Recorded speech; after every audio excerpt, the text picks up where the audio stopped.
Shalom jemaat yang terkasih, kembali lagi dalam renungan tekad temukan kebenaran Allah yang dahsyat. Mari kita berdoa. Segala puji kami naikkan ke hadapan hadirat-Mu Tuhan oleh karena kebaikan Tuhan, oleh karena kasih setia Tuhan yang tidak pernah meninggalkan kami. Kami boleh melihat hari demi hari dan kami boleh menikmati Tuhan karena kemurahan-Mu dalam hidup kami. Tuhan, kami mau merenungkan kebenaran firman Tuhan hari ini.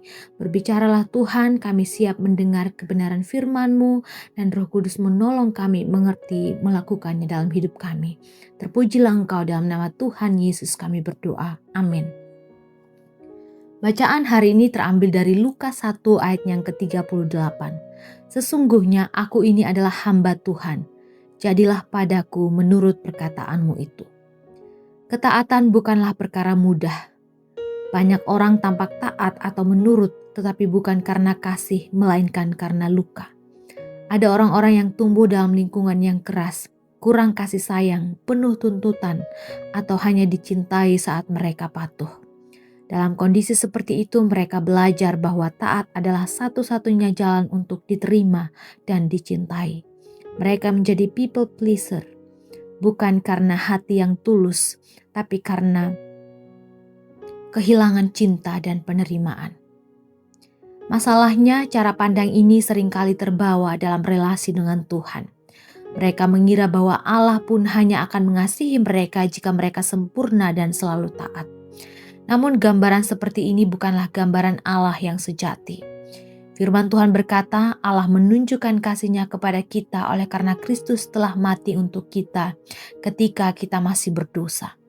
Kasih Allah bukan upah atas ketaatan, tetapi dasar dari segala sesuatu, termasuk ketaatan itu sendiri.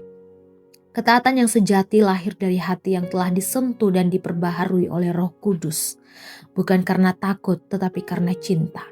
Bukan untuk mendapatkan kasih, tetapi karena telah lebih dulu dikasihi. Maria adalah contoh yang indah dari ketaatan seperti itu. Sebagai remaja perempuan biasa, ia tidak memahami seluruh rencana Allah. Ia tahu bahwa menerima rencana Tuhan berarti menghadapi resiko besar, penghakiman sosial, ketidakpastian masa depan, bahkan kehilangan tunangannya. Namun Maria memilih untuk taat. Maria berkata, "Jadilah padaku menurut perkataanmu itu." Sikap berserah dan hati yang rela itulah yang membuka jalan bagi karya besar Allah di dunia. Taat kepada Tuhan adalah bagian dari perjalanan iman kita. Tunduk kepada kehendak sendiri atau menyerahkan diri kepada kehendak Allah. Disinilah kita butuh Roh Kudus untuk membentuk hati yang taat, yang tidak digerakkan oleh ketakutan, tapi oleh kasih yang mengenal siapa Tuhannya. Mari kita berdoa. Terima kasih Tuhan untuk kebaikan-Mu dan untuk cinta-Mu yang tak terbatas. Bahkan ketika kami masih berdosa, Engkau sudah lebih dulu mati dan pasti Engkau mengasihi kami Tuhan. Tuhan, pada saat ini kami belajar dari seorang Maria yang bahkan dia tidak tahu apa yang terjadi ke depannya, tapi dia tetap taat dan percaya mengikuti segala kehendak dan rencana Allah di dalam kehidupannya. Tolong kami untuk memiliki hati yang taat sedemikian Tuhan, agar rencana-Mu sungguh-sungguh digenapi di dalam kehidupan kami. Terima kasih Tuhan, terpujilah Engkau. Di dalam nama Tuhan Yesus kami menyerahkan seluruh hidup kami. Amin. Selamat melakukan kebenaran Allah yang dahsyat. Tuhan Yesus memberkati.